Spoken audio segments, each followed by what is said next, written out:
Sup, dude? This is a pointless intro!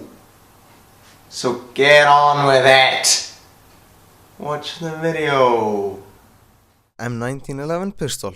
The M1911 is a single-action semi-automatic magazine-fed and recoil-operated handgun, chambered for the .45 ACP cartridge. John M. Browning designed the firearm, which was the standard issue sidearm for the United States Armed Forces from 1911 to 1985. The M1911 is still carried by some US forces. It was widely used in World War I, World War II, the Korean War, and the Vietnam War. Its formal designation as of 1940 was Automatic Pistol Caliber .45 M1911 for the original model of 1911, or Automatic Pistol Caliber .45 M1911A1 for the M1911A1 adopted in 1924. In total, the United States procured around 2.7 million M1911 and M1911A1 pistols in military contracts during its service life. The M1911 was replaced by the M9 pistol as the standard US sidearm in the early 1990s. The M1911 is best known for John Browning's design to use the short recoil principle in its basic design. Early history and adaptations. The M1911 pistol originated in the late 1890s, the result of a search for a suitable self-loading or semi-automatic handgun to replace the variety of revolvers then in service. The United States of America was adopting new firearms at a phenomenal rate, several new handguns and 2 all-new service rifles. The M1892, 96 and 98 Krag and M1895 Navy Lee, as well as a series of revolvers by Colt and Smith & Wesson for the Army and Navy were adopted in just that decade. During the end of 1899 and start of 1900, a test of self-loading pistols was conducted, which included entries from Mauser, the C96 broomhandle, Mannlicher, the Steyr Mannlicher M1894, and Colt, the Colt M1900. This led to a purchase of 1,000 DWM Luger pistols chambered in 7.65mm Luger, a bottlenecked cartridge. During field trials, these ran into some problems, especially in regard to stopping power. Other governments had made similar complaints. Consequently, DWM produced an enlarged version of the round, the 9mm Parabellum, known in current military parlance as the 9x19mm NATO, a necked-up version of the 7.65mm round. 50 of these were tested as well by the US Army in 1903. Following its success in trials, the Colt pistol was formally adopted by the Army on March 29, 1911, thus gaining its designation M1911, Model 1911. It was adopted by the Navy and Marine Corps in 1913. Originally manufactured only by Colt, demand for the firearm in World War I saw the expansion of manufacture to the government-owned Springfield Armory. Battlefield experience in the First World War led to some more small external changes completed in 1924. The new version received a modified type classification M1911A1. Changes to the original design were minor and consisted of a shorter trigger, cutouts in the frame behind the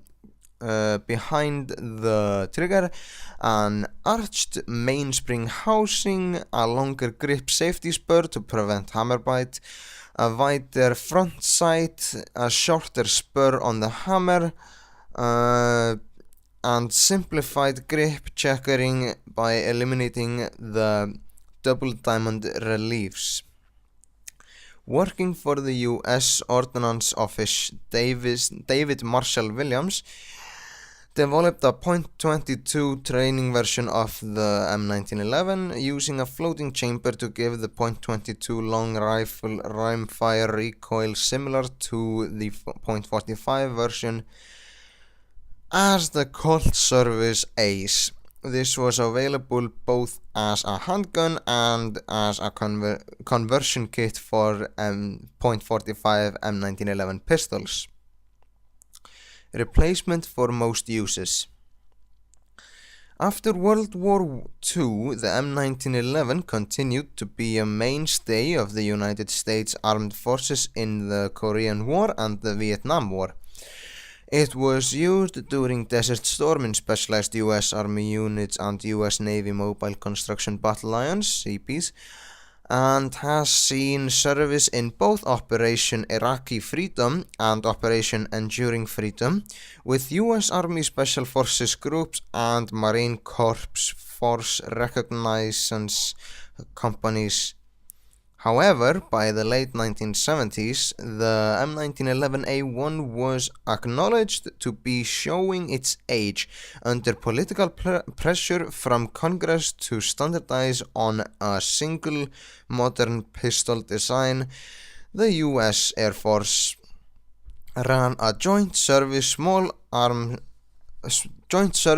arms program to select a new semi-automatic pistol using the NATO standard 9mm parabellum pistol cartridge.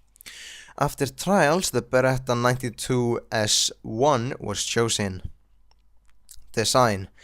Browning's basic M1911 design has seen very little change throughout its production life.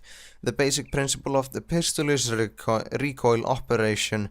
As the expanding combustion gases force the bullet down the barrel, they give reverse momentum to the slide and barrel, which are locked together during this portion of the firing cycle.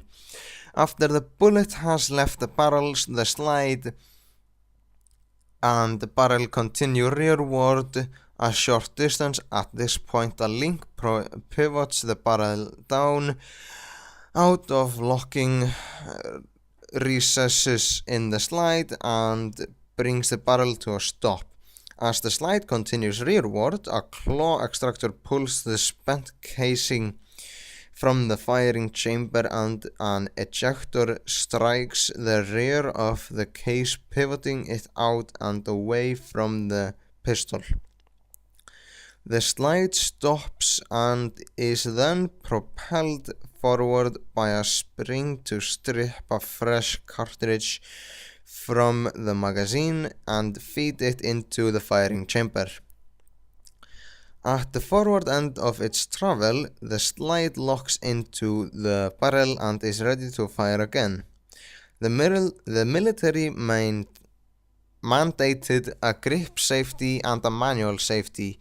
A grip safety, sear disconnect slide stop half cock position, and a manual safety located on the left rear of the frame are all on standard M1911A1s. Several companies have developed a firing pin block safety. Colt's 80 series uses a trigger-operated one, and several other manufacturers, including Kimber and Smith & Wesson, use a Schwartz firing pin safety, which is operated by the grip safety. Cultural impact. As of March 18, 2011, the state of Utah in the United States, as a way of honoring their native son, M1911 designer John Browning, adopted the Browning M1911 as the official firearm of Utah. Here we can see the original M1911 and the M1911A1. The M1911A1 has a shorter trigger and many more cool features. Here we can see an M1911A1 caliber 45 taken apart. So that's all pretty cool, and now we can see all of the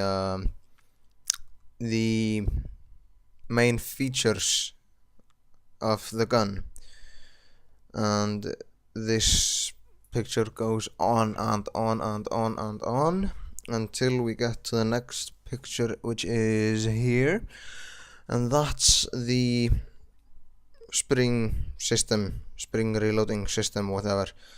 If I can remember, then I'll put a video link down below. But next week, next Sunday, it'll be the 92 FS Beretta. This is US Marine Corps Beretta. See you then. Hey guys, welcome back. If you liked the video, please click the like button below. It really means a lot to me. If you really like the video, then please click the favorite button. It's in a add to box, it's a drop box. Click it and it comes with favorites as I think the first option, and you click favorites and it's in your favorites. Yay! If you want to get notified when I upload videos, then the subscribe button is up there. I think it's over here somewhere. Okay, and that's pretty much all I got to say. Except for I'll see you in the next time I upload a video. So, bye.